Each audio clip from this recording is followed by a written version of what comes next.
clave indicadora, ni siquiera una norma que amarre el tema. La mancha de agua es cuando una baldosa deja ver, trasluce el agua en un proceso de instalación, por ejemplo. Obvio, eso es obvio que un cliente y un consumidor final pues sufre con ese problema porque va a haber cambio de tonos. Entonces uno dice, bueno, y si cumplo todo lo que me exige la norma técnica colombiana o la ISO X, ¿por qué eso está sucediendo? Y entonces es ahí cuando muchas compañías se han inventado métodos para hacer mediciones. Entonces creo que esto invita, y así hay en ejemplos, a que si podemos hacer métodos reproducibles, repetibles, que midan las variables de comportamiento, pues va a ayudar mucho en los ensayos. Es más do que isso, Laura. Isso todo perfecto. Tomando la adherencia de la capa, una de las variables, porque tú tienes básicamente dos variables acá. Tú tienes una fuerza de adherencia y tienes una fuerza de despegue. Si la fuerza de adherencia es mayor do que todas las solicitaciones que producen el despegue, se permanece adherente. Si de alguna manera la fuerza de adherencia no es suficiente, se despega. Entonces se puede dividir las variables en dos grupos muy claramente. ¿Y eso es un problema exclusivo suyo? ¿La adherencia de una capa a una otra superficie? No, muchas. La industria de tinta trabaja con todo esto. Toda la industria de recubrimiento de pinturas, y por eso tienen métodos normalizados para medir la fuerza de adherencia de dos capas. Hay métodos hay una cuadrícula, una aguja que percorre y se ve como el tipo de Aí você conhece mejor el teste. un retículo y se le manda. También. Entonces hay varias formas de se hacer. En biomateriales, que yo trabajo también, nosotros colamos con una super bonder algo en la superficie, colocamos en una máquina y sí, lo pegamos y lo presionamos. Sí. Y miramos a dónde rompe. Si rompe en la parte de la interfaz entre el engobe y la baldosa, el soporte que tiene, esto está flaco. Pero está midiendo esta resistencia. Si quebra en otro sitio, no está midiendo la resistencia. Eso quiere decir que la resistencia de la interfaz es más alta do que donde de los materiales que están cerca. Entonces, esa es una cosa que Laura hablaba de eso otro día. Una de las cosas más importantes es abrirnos los ojos y percebernos que no tenemos que buscar las soluciones en la gaveta de su despacho. Muchas otras áreas de conocimiento tienen problemas similares.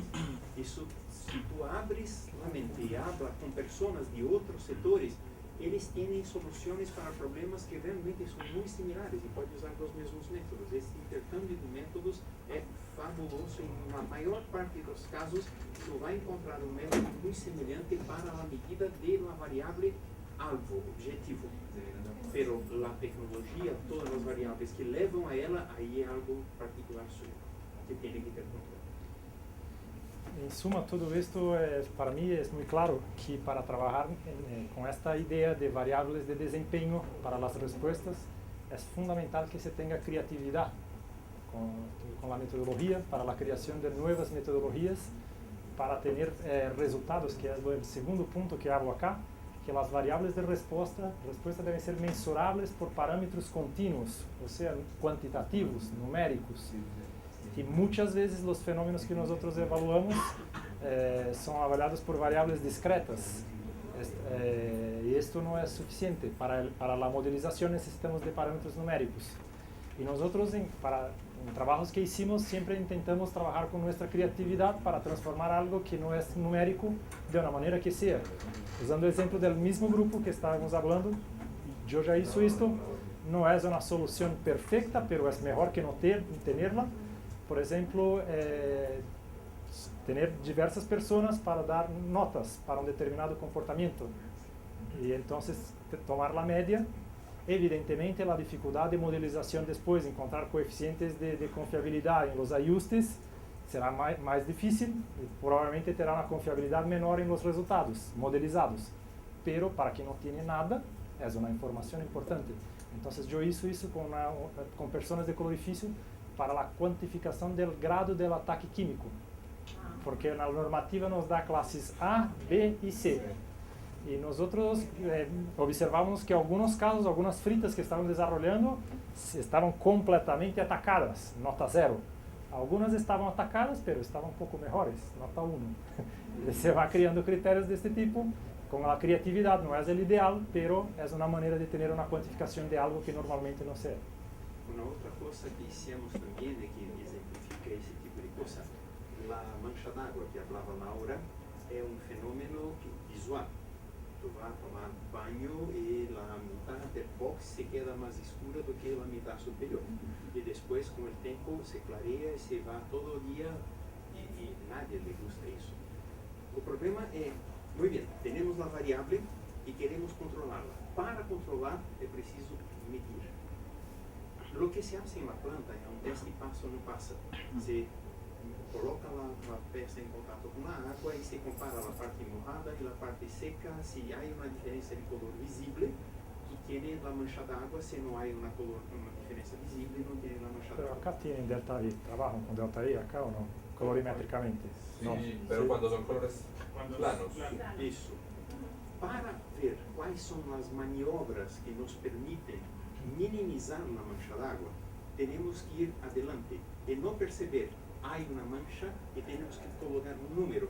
Y ahí trabajamos con el colorímetro, entonces desarrollamos, podemos decir, como los primeros del mundo a usar el colorímetro para que nos... Porque ahí, como el número, podíamos calibrar el chute. Porque teníamos un número. Aunque usted dissesse, está un poco más claro, eso no es una información que se retroalimenta acá. Y ahí identificamos exactamente cuáles son las variables y hay una serie de artículos publicados en la cerámica industrial a respecto de eso que solo podemos hacer exactamente porque teníamos una medida cuantitativa. Nadie en el mundo antes había hecho. El colorímetro estaba en la bancada, el problema estaba en la otra bancada, la solución estaba al lado. Y por eso tiene que siempre mantener la mente abierta y hablar con otras personas, incluso de áreas completamente distintas. Muchas veces la metodología ya existe. Para seguir ahí como con una anécdota, esa metodología de medición de la mancha de agua se convirtió, hoy muchas de ese estilo que podemos tener en los negocios, se convierten en un know-how valiosísimo. El artículo que ustedes tienen con el tema del método de mancha de agua lo está trabajando Néstor en el comité de ICONTEC para empezar a generar una norma técnica colombiana en este asunto. Pero ¿qué nos dijo el auditor? ¿Qué nos dijo el auditor del ICONTEC? Dijo, si eso es know-how de ustedes, es mejor que ni siquiera lo normalicen, porque en el momento en que lo normalicen, esa prueba va a quedar a disposición de todo el mundo. Exacto, ese es el asunto, pero tan know-how será que el mismo auditor del ICONTEC dijo, eso es más valioso, muy valioso, que tengan ese método normalizado, que tengan incluso la norma de evaluación normalizada, Sí. porque nadie más lo conoce, es la mentalidad de él. Pero lo que quiero decir es que es tan valioso el tener ese tipo de métodos de desempeño normalizados que muchas veces se vuelven en conocimiento cerrado. Idealmente deberían, si trabajan bien, si están Exactamente. probados y comprobados, deberían se transformar en normativas. Y el último punto acá importante para cerrar la parte de los criterios para la selección de las respuestas es que las respuestas deben poseer sistemas de medición con bajos errores aleatorios asociados. Entonces, en la selección no me ayudará mucho si yo sé que tengo, por ejemplo, una determinación de expansión por humedad en probetas muy pequeñas que yo hago con pie de rey, y que el error del paquímetro me da mitad de la tolerancia de la normativa. Y entonces, en este caso, para ajustar modelos matemáticos, para tomar decisiones basadas en estas respuestas, no se puede hacer mucho. Entonces, estos deberían ser los criterios a se llevar en consideración para la elección de las respuestas. Muy importante esto, yo sé que muchas personas acá están interesadas en el software, cómo hago esto, cómo hago, pero para mí esto acá es más importante do que manejar el software. El software, con el help del Minitab, ustedes tienen condición de se desarrollar. De nuevo.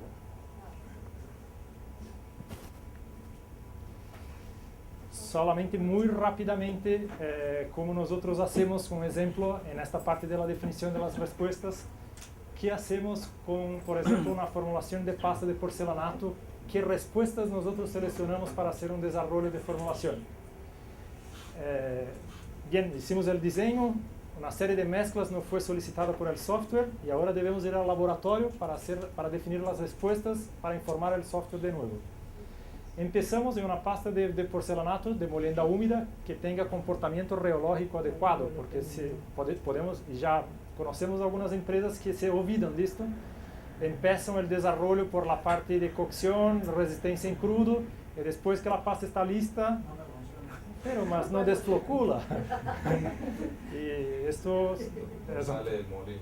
exactamente. Y esto es verdad. Yo conozco una empresa de Brasil que trabaja por molienda seca y que estaba muy acostumbrada en laboratorio a hacer la molienda de las materias primas en seco para hacer sus formulaciones. Empezaron a trabajar con porcelanato, hicieron 1000 pruebas y ¿cómo está en la defloculación? Ah, no evaluamos ainda. ¿Pero cómo? Y solamente después descubrieron que tenían arcillas que no desfloculaban en la fórmula y todo más. Nosotros tenemos como por hábito, cuando hacemos las formulaciones, hacer las curvas de desfloculación, que yo creo que las personas que trabajan con cerámica conocen, adiciones de desfloculante, determinación de viscosidad, la determinación del punto de mínima viscosidad. Entonces, para esta composición necesito de muy poco desfloculante, para una otra composición necesito de 3 veces más desfloculante. Y determino también la viscosidad obtenida. En este caso tengo una viscosidad más elevada do que en este otro caso. Estos dos parámetros podrían ser respuesta desde que un laboratorio debidamente calibrado y que esto sea fiable, podrían ser elegidas como variables de respuesta el consumo de desfloculante y la viscosidad mínima para una dada concentración de sólidos. Pensando en formulaciones de pastas y en ahorro energético y económico en la planta, el ideal sería una formulación con el menor consumo de desfloculante posible y la menor viscosidad posible para lo más alto contenido de sólidos de la suspensión.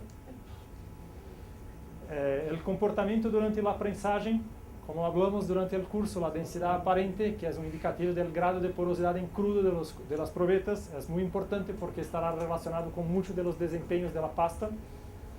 La expansión de extracción, que puede evitar, si for muy elevada, puede traer problemas en la extracción de las piezas del molde en caso de productos prensados. Y el módulo de rotura flexión após secado, que dice respecto a la resistencia mecánica de las piezas previamente a la cocción, que puede ser relacionar con grietas. Sobre mi raciocinio inicial, tal vez la densidad aparente sea una propiedad que no sea una propiedad de desempeño. Porque yo no quiero una densidad aparente, yo quiero una pieza que contrae poco, una pieza que tenga alta resistencia mecánica. La densidad aparente es la explicación para esto. Pero como normalmente medimos esto y es una variable que nos interesa mucho, está incluido en el sistema, pero no es una respuesta directa que gustaríamos de evaluar. La correlación ya ha sido comprobada. Comprobada hace mucho tiempo, exactamente. Acá es muy importante también, esto es algo que yo conozco algunos grupos que trabajan con planeamiento estadístico y pueden tener problemas en la evaluación de los resultados de pastas.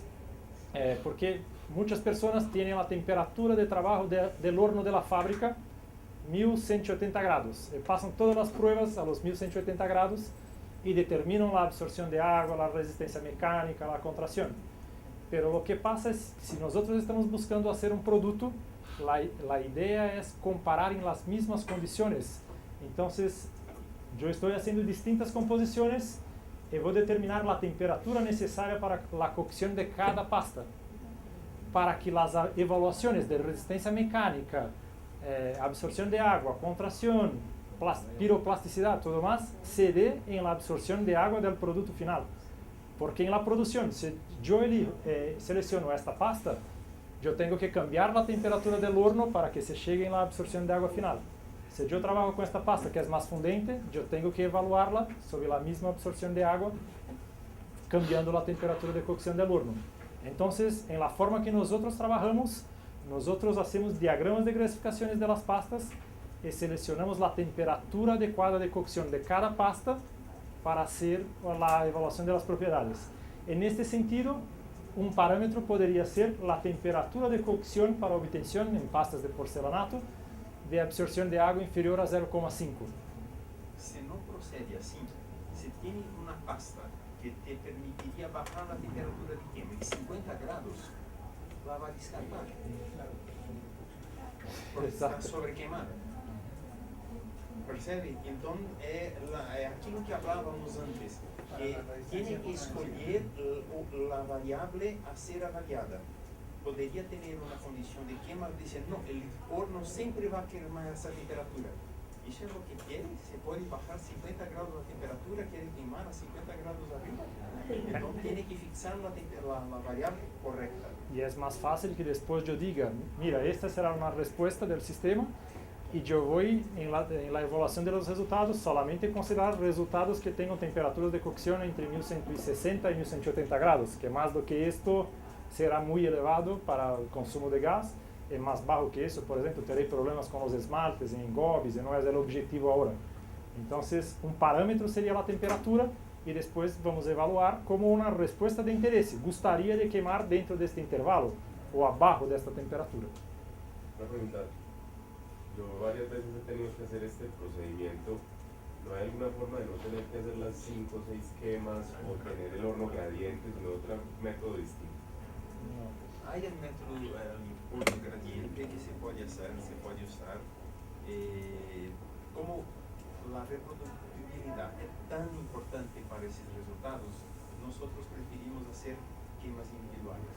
Y lo que Por nos la hacemos precisión. por experiencia, si muchas veces en este caso só me interesa abajo de los 0,5, como conozco el comportamiento promedio de las pastas, en vez de hacer 5 cocciones, por veces consigo obtener con 3.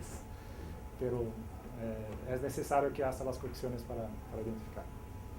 A partir de entonces, las propiedades de las probetas cocidas